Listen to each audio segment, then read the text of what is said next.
శ్రీజ, మర్చిపోయావా? మర్చిపోయాను వదినా. నువ్వు మా ఇంటికి వచ్చి చాలా రోజులైంది కదా.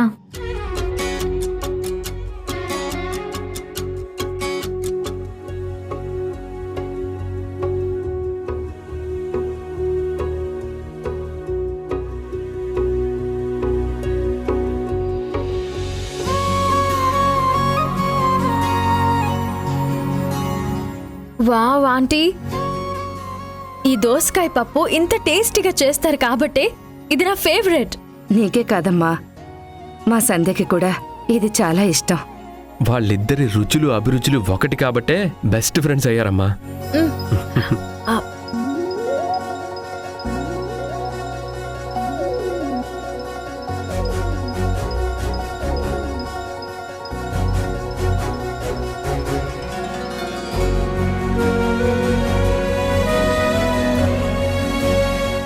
వదినా, చాలా రోజుల నుంచి అడగాలనుకుంటున్నాను, మీరు చిన్నప్పటి నుంచి ఇలానే ఒకరికొకరు తినిపించుకున్నారా?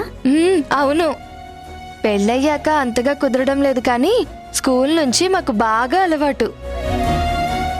నా నోటికి ఎంత ముద్ద పెట్టాలో, ఎంత కూర కలపాలో సంధ్యకి తెలిసినట్టు నాకు కూడా తెలీదు. అందుకే సంధ్య తినిపిస్తే తినడానికి తృప్తిగా ఉంటుంది.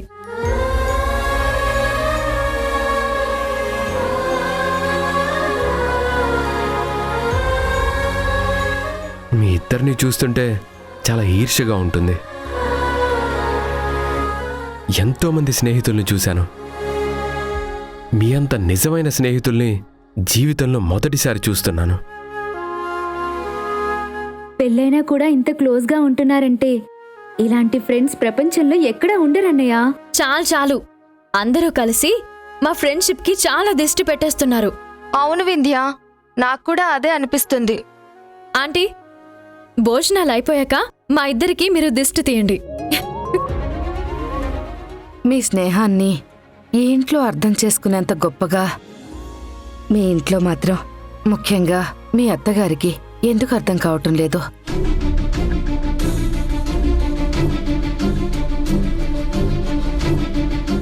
అమ్మా, ప్రపంచంలో అందరూ ఒకేలా ఉండాలని లేదు కదా.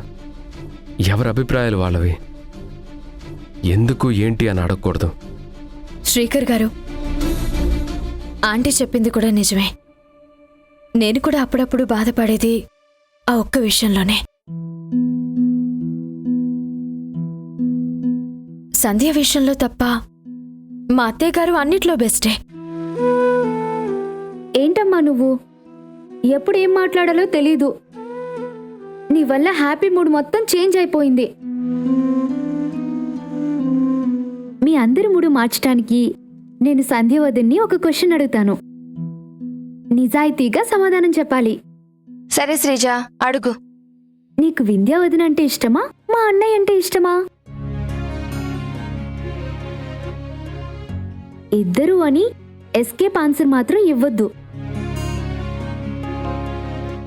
నువ్వే ఆన్సర్ చెప్పినా ఎవరు ఫీల్ అవ్వరు కాబట్టి నిజమే చెప్పాలి వదినా.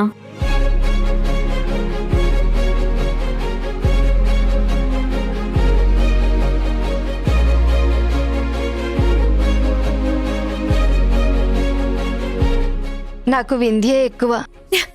ఏంటి, మా అన్నయ్య కంటే ఎక్కువనా? అవును శ్రీజ. సారీ అండి.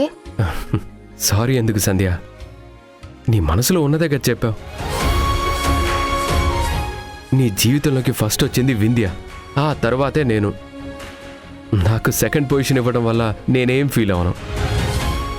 ఇంకా చెప్పాలంటే మీ ఇద్దరి స్నేహం గురించి నేను చాలా గర్వపడుతున్నాను. శ్రీకర్ గారు, మా ఇద్దరిలో ఒకరన్న ఆప్షన్ ఇచ్చింది కాబట్టి నా పేరు చెప్పింది, కానీ మీరంటే మా సంధ్యకి చాలా ప్రేమ.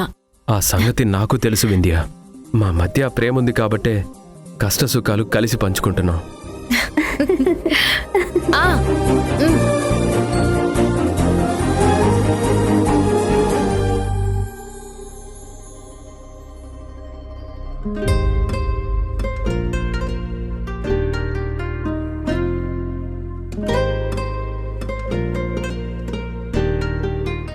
Madam, juice.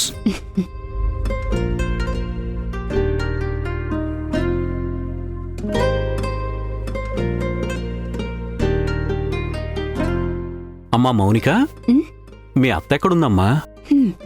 గదిలో పాప ఒక్కతే ఉందంట. నన్ను ఒంటరిగా వదిలేసి తోడు కోసం వెళ్ళింది. పాపుంటే మీ అత్తకి ప్రపంచంతో పనే లేదు. అంత ఇష్టం అనుకో. మావయ్య, మీ కోడలు ఇంకా రాలేదేంటి? మీరు ఫోన్ చేసి ఎక్కడున్నావు, ఏం చేస్తున్నావని అడగరా? మనిషి మీద నమ్మకం లేకపోతే ప్రశ్నలు కాని, స్వచ్ఛమైన మనసు మీద సందేహాలు ఎలా ఉంటాయి చెప్పు? ఛ, దాని గురించి అడిగినందుకు నా చెప్పుతో నేనే కొట్టుకోవాలి.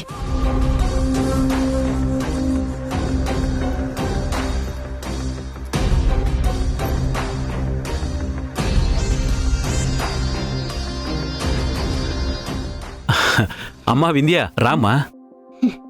ఈ అమ్మాయి మౌనిక మీ అత్తయ్యకి మేనకోడలవుతుంది.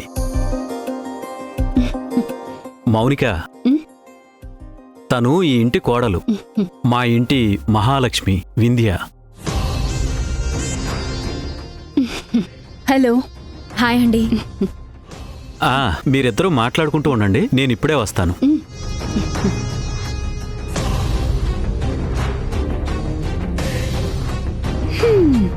అత్త మామయ్య నిన్ను పొగుడుతుంటే ఆకాశం నుంచి ఊడిపడే దేవతలా ఉంటావనుకున్నా. అంత కాకపోయినా ఏదో యావరేజ్గా ఉన్నావులే. నీ గురించి ఇంకెన్ని కొత్త విషయాలు తెలుస్తాయో చూడాలి.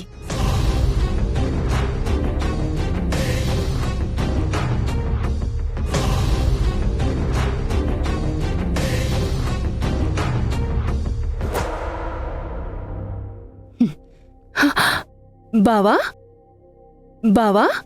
మౌని, how are you? Thank you so much బావా. ఇప్పటికి కూడా నువ్వు పెట్టిన ముద్దు పేరుతోనే నన్ను పిలుస్తున్నావు. నీకు మౌనిక అన్న పేరు కన్నా మౌని అన్న పేరే కరెక్ట్గా క్యూట్గా ఉంటుంది. అందుకే బావా, మా అమ్మ నాన్న పెట్టిన పేరు కన్నా మౌని అంటేనే నాకు చాలా చాలా ఇష్టం. ఆ పేరుతో నువ్వు పిలుస్తుంటే చాలా ఎక్సైటింగ్గా, చాలా హ్యాపీగా ఉంటుంది తెలుసా? మీ ఇద్దరి పరిచయాలు అయిపోయాయా? అవునండి. మరి ఏంటి సైలెంట్గా ఉన్నావు? మీ ఆవిడ నా అంత ఫాస్ట్ కాదులే బావా. నాలా తొందరగా అందరితో కలిసిపోలేదు. మౌని, అందరూ నీలా ఉంటే నీ స్పెషాలిటీ ఏముంటుంది చెప్పు?